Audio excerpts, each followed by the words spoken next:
Subscribe. Tamil தலைவர்கள், பாரதிய ஜனதா கட்சியோட தலைவர்கள் அவங்களுக்கு ஒரு போட்டியிடுறதுக்கு வாய்ப்பு கிடைக்காதது அவங்களோட எஸ்டாப்ளிஷ்மெண்ட் இல்லையா? அவங்க அந்த தமிழக மக்கள் மத்தியில் ஒரு பிரசித்தி பெற்றவங்களா இல்லாம இருக்கிறது ஒரு முக்கியமான காரணமா இருக்கும். கட்டமைப்புக்குள்ள கொண்டு வரணும். அதாவது தலைவர்கள் கடுமையா உழைக்கிறாங்க, களத்தில் இருக்கிறாங்கன்னா கட்டமைப்பு.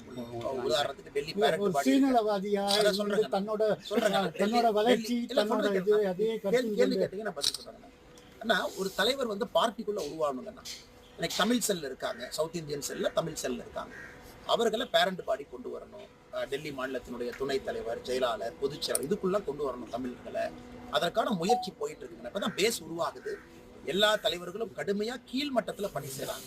என்னுடைய நம்பிக்கை இன்னும் அடுத்த 5 ஆண்டு வரும்போது இந்த கேள்வி நீங்க கேட்கறதுக்கு ஒரு வாய்ப்பு கொடுக்காம பாரதிய ஜனதா கட்சி அதற்குள்ள நிறைய தலைவர்கள் அடையாளப்படுத்தி டெல்லியிலே ஒரு தமிழ் வேட்பாளர் எப்படி சியோன் போலிவாட்டில் நம்ம கேப்டன் தமிழ்ச்செல்வன் அவர்கள் போட்டியிட்டு வெற்றி பெற்றார்களோ அதுபோல தலைநகரத்துல ஒரு தமிழர் ஜெயிக்கணுங்கிற ஆசைனா அதற்கான எல்லா முயற்சியில் இறங்கியிருக்கோம். நிச்சயமா செய்து காட்டுவோம்.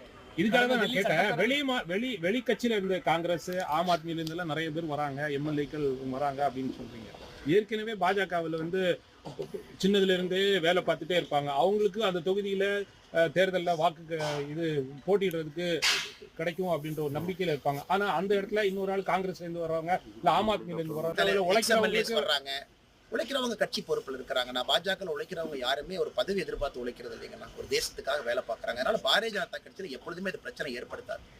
நேற்று முன்தினம் ஆம் ஆத்மியில இருந்தாங்க, திடீர்னு வந்தாங்க, சீட் கொடுத்தீங்க, அது பாரதிய ஜனதா கட்சிக்குள்ள எப்பவுமே பிரச்சனை ஏற்படுத்தாது. காரணம் யாருமே பதவியை நோக்கி இங்க வேலை செய்யல, ஒரு நாட்டுக்காக வேலை பார்க்கறாங்க. சித்தாந்தத்தின் அடிப்படையில் நான் சொல்றேங்கன்னா எங்கேயும் பாரதிய ஜனதா கட்சியில எப்பொழுதும் அந்த பிரச்சனை வராது. ஒரு சீட்டை மாத்தி கொடுக்கிறோம், இன்னொருத்தரை முன்னிலைப்படுத்துறோம், தொண்டர்கள் எப்பொழுதும் பெருந்தன்மையோடு அதை ஏற்றுக்கொள்வார்.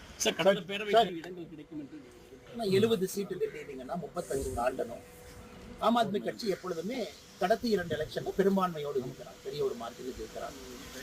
லோக்சபா தேர்தல் நம்ம அக்கௌண்ட் பண்ணி பார்க்கறோம். ஏன்னா லோக்சபா தேர்தலில் காங்கிரஸும் ஆம் ஆத்மியும் ஒன்றா இருந்தே நம்ம ஜெயிச்சிருக்கோம்.